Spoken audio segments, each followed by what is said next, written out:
What's up, Blasianeers and Blasianettes? I'm going to be giving you guys my review for The Walking Dead Season 8, and there's going to be some spoiler mentionings in this review if you're not all caught up yet. And if you want to hear what I think about every single episode on their own, like as, you know, like from episode to episode, just go to my reactions to all those episodes. And, I gotta say, All Out War, when that happened in the comics, I was like, I cannot wait for this to be painted and translated onto on the show. And so when it got closer to where, ooh, Alexandria, here's Negan, oh my gosh, here's Negan. But when that all was beginning to happen on the show, I was like, ooh, we're getting into All Out War, yeah. And then with the first episode, it was an action-packed season premiere. I'm like, wow. And it's like its 100th episode, and it had some callbacks to the first pilot episode. I'm like, oh yeah, they're doing that just like how they did with this part of the pilot, and like that with the pilot, and then that. And then it was really awesome. And it had very little downtime this season. It was a very probably the most action-packed season of the show by far. And holy fuck. and it even had answered that burning question. Well, one of the two burning questions that we had since season 1. Like, the first question was already answered, like, is Morgan and his son still alive? Where are they? I'm like, when are we going to see them again? And then we got that. And then we got, where are we ever going to see Morales and his family again? And then they answered that. Like, where that were much like Morgan, where we see Morgan again and we see Morales again. You know, their loved ones are no longer there. That, you know, like, they've died. Like, holy fuck. And Morales is a savior on top of that. He was getting ready to get ready to hand over Rick to Negan, and just holy fuck. Like, wow. I did not see that shit coming. I think that was one theory that was confirmed. I mean, like, some people were thinking, like, maybe he's a savior. Maybe he is Negan. Okay, like, yeah. He was Negan, alright. And then, right when we found out that, okay, he was alive and well, until Daryl put an arrow in his head. So, that was pretty funny. And, I think where they started to drop the ball is when they decided to kill off Carl. Not even so, I mean, like, I don't know. I mean, the way they actually killed him off, where he trips over a log and then all these walkers are, you know, piling up on him, and then one ends up biting him. Like, that seems like a pretty lazy way to kill off a major character like that. I mean, like, think for example, like if they killed off Glenn like that, it would be like, what the fuck? Are you serious? What the fuck? I mean, I don't know. I just feel like that's a lazy way to kill off a character that big. And I to this day, I still do not agree with, you know, killing off Carl. I mean, I see what they were trying to do, like, you know, let that drive the rest of the second half, you know, like of this season, and to where you know, there can be, where the war can be over, and then you don't have to kill the saviors, and you don't have to kill Negan. I mean, like, there can be something else that they could do, where it can be something better than what it is now. I mean, I get that, but I still don't agree with killing Carl. But I did feel that potential, like, where it does, it does, like, hover through the, you know, the characters, like, where, especially Rick, you know, like, where he will not allow himself to grieve, and he's just like a mindless killing machine, like, with anyone that is not within his group.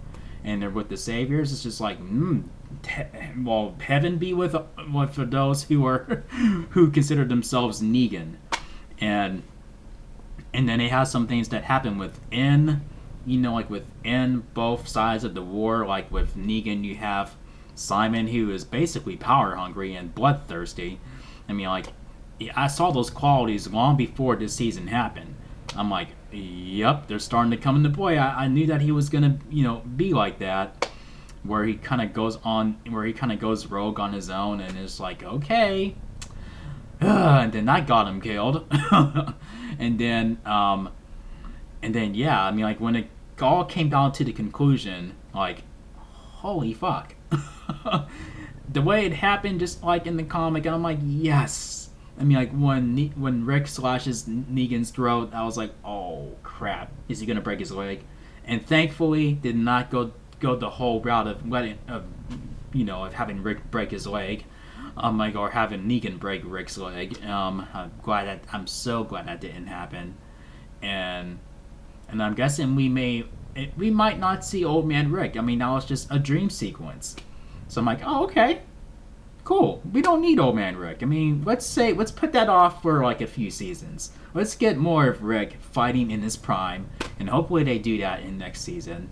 And you see that the only one who's kind of standing against Rick, sparing Negan's life, is Maggie. And then you see where Jesus also agrees with her, and then Daryl, obviously. And it's like, okay, so they're gonna try to kill Negan, like when all the communities are rebuilt. Okay, so we'll see how that plays out in the middle of that civil war, and then the Whispers were gonna come in. Yep, they're coming. I'm looking forward to seeing how AMC handles that story arc. So yeah, I mean, like, this was probably its most action-packed season. I don't know why people didn't like it. I mean, unless it's about Carl's death, then I totally understand. But other than that, everything else was great. But hold on, what else I did not like is them shoehorning Georgie, that oddball Georgie who comes to give the Hilltop supplies and stuff when they're low on it. Like, here you go. Just do good stuff. Blah, blah, blah. I'm like, whatever. They could have saved that for another story arc. And with the helicopter, the chopper, they could have saved that for another story arc too. I mean, like, I feel like that was like, okay, stop distracting us from All Out War. They could have saved that for like a future season. The helicopter and Georgie. They would have fit better into another story arc that they have cooking up. But in All Out War, it didn't work for me. And then when they had Jadis, where you see that, okay, I'm interested to hear her backstory. Because it seems like she wasn't always like that before the apocalypse. I'm like, okay, I hope we get to see an origin story with her. And there's a Here's Negan story coming. I can't wait to see that. And I would have held off on some of his redeemable qualities, where we don't see that much of it. I would have saved that for season 9, but it is what it is. I still had fun seeing it, like translate on screen. And Baby Gracie, I wouldn't have had that. I just felt like she was not needed in the show and with the Saviors. I wouldn't have done that. I get it, families being in the sanctuary and stuff, but I just would not have that in there. That's just me personally. But still, a great season to me, like, in my personal opinion. So this season gets 4 solid chair spins out of 5. So here we go. 1, 2, 3, 4 solid chair spins. So if you guys enjoyed my review for Season 8 of The Walking Dead, make sure you thumb up the video and click subscribe if you're new to the channel. Thank you for watching, and click that little bell so you can see when I upload a new video. And I'm looking forward to seeing Morgan's journey continue on Fear the Walking Dead. Oh yeah, I mean, I'll see you guys in the next video. Peace out, y'all.